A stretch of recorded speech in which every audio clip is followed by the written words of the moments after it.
Hello बच्चों, नमस्कार। जैसा कि आप लोगों को पता है कि कल से हमने क्लासेस स्टार्ट कर दिया है।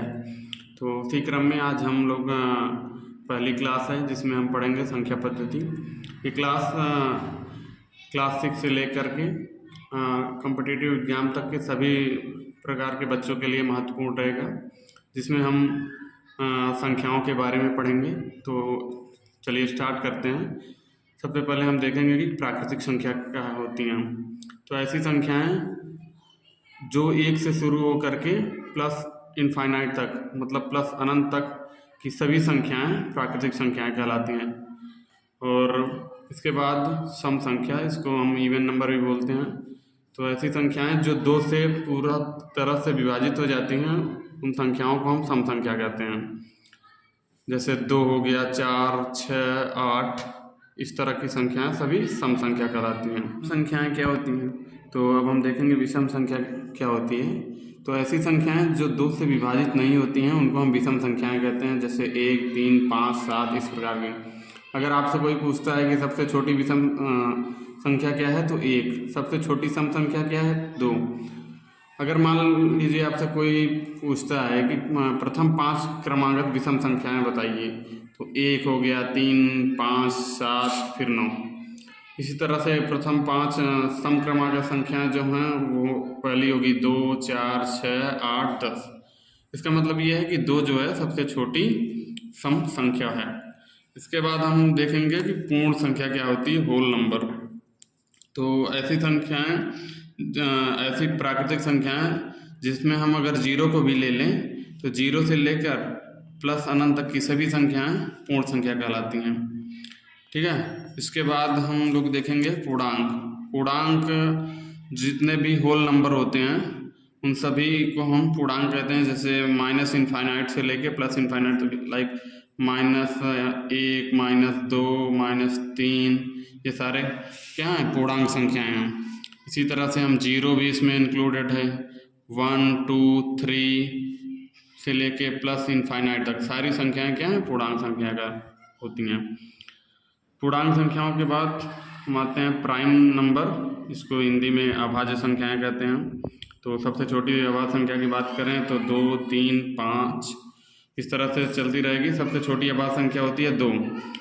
अभाज्य संख्याओं की डिफिनेशन ये है कि ऐसी संख्याएं जो एक और स्वयं के अलावा अन्य किसी भी नंबर से डिवाइड नहीं होती हैं, यानी विभाजित नहीं होती हैं, ऐसी संख्याओं को हम अभाज्य संख्या कहते हैं।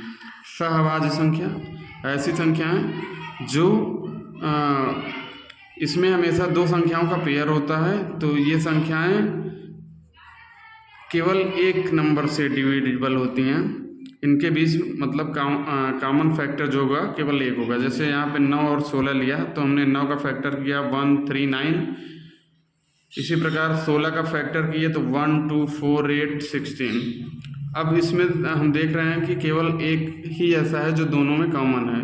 तो इस प्रकार की सभी संख्याएं क्या कहलाएंगी, कोप्राइम, सहअभाज्य संख्या।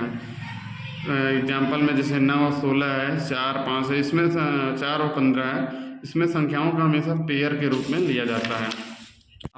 भाज्य संख्या देखेंगे तो ऐसी संख्याएं जो एक और स्वयं के अलावा भी अन्य किसी नंबर से कट जाएं उन्हें हम भाज्य संख्या कहते हैं। जैसे अभी यहाँ पे देखिए 35 है, ये 1, 35 और इसके अलावा 7 से 5 से भी डिविजिबल है। तो 35 क्या हुआ, भाज्य संख्या। इसके बाद है परिमेय संख्या।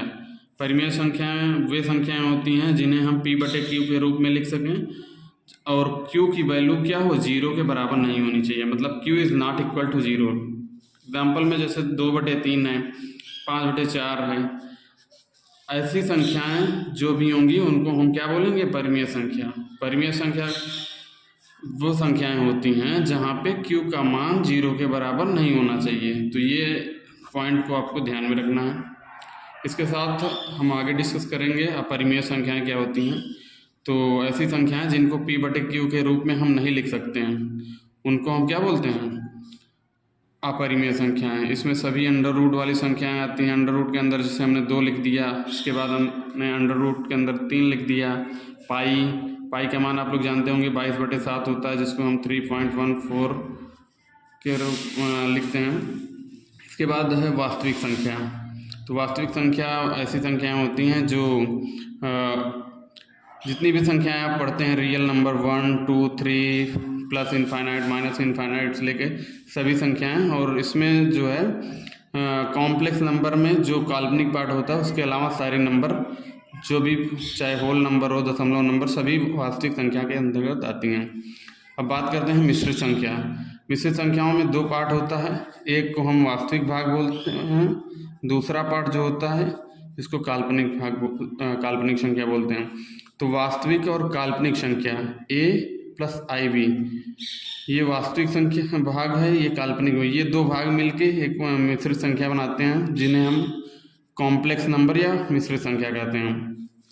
अब यहाँ पे a वास्तविक संख्या का पार्ट है, b काल्पनिक संख्या का पार्ट है, i को हम बोलते हैं आयोटा, जो कि इसकी वैल्यू, इसका यूज, आयोटा का यूज हम करते हैं निगेटिव नंबर्स का वर्गमूल निकालने के लिए। लाइक अगर हमें -4 का वर्गमूल निकालना है तो इसका हम वर्गमूल इस तरह से निकाल सकते हैं, क्योंकि आपको पता होगा आयोटा की वैल्यू i=√-1 होती है, तो हम इसको √-1 लिख सकते हैं × 4। तो आपको पता है कि ये जो √-1 है इसको हम लिख सकते हैं क्या, इसको स्थान पे 1 लिख लेंगे तो यहाँ -√1 और इसको √4 लिख सकते हैं। √-1 की वैल्यू i हो गई और इसकी वैल्यू हो गई 2, तो ये 2i। तो इस तरह के निगेटिव नंबर्स का अगर हमें वर्गमूल निकालना है तो हम वहाँ पे आयोटा का यूज़ कर सकते हैं। तो गाइस आज के लिए इतना ही, अगली वाले वीडियो में हम विभाज्यता का नियम पढ़ेंगे। तब तक के लिए जय हिंद, जय भारत।